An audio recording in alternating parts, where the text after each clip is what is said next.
They needed the support of the worldwide Christian community. They needed the churches on their side. So in the 19th century, before Israel was founded, the Rothschilds worked closely with several people in Christianity.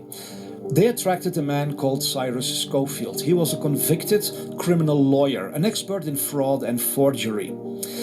He was asked to create a new Bible, the Scofield Study Bible. This was the first Bible in all of history to contain hundreds of footnotes.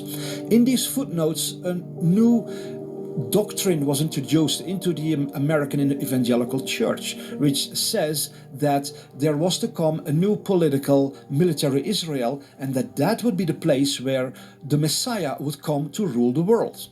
And they said that would be the fulfillment of the promise that God had made to Abraham. And that would also be the fulfillment of the promise that Christ would return to earth. This Bible was then spread all throughout America through the Moody Bible Institute, and it became the foundation for the current day evangelical theology. Nobody was aware that this Bible was directly funded by Satanists, and that it served the agenda to get Christianity on their side for establishing a new Israel that would become the headquarters of their one world government.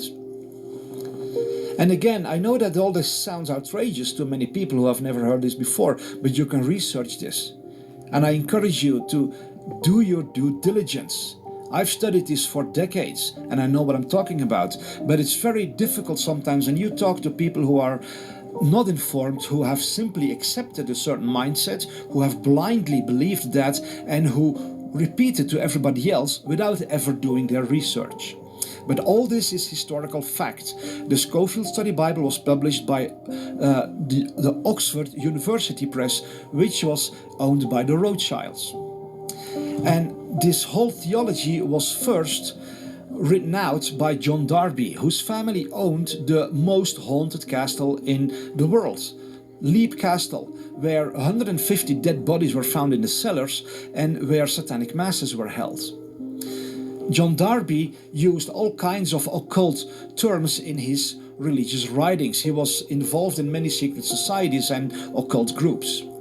And he is the one who educated Cyrus Scofield. But John Darby was an employee of the Rothschilds. He worked for the East India Company.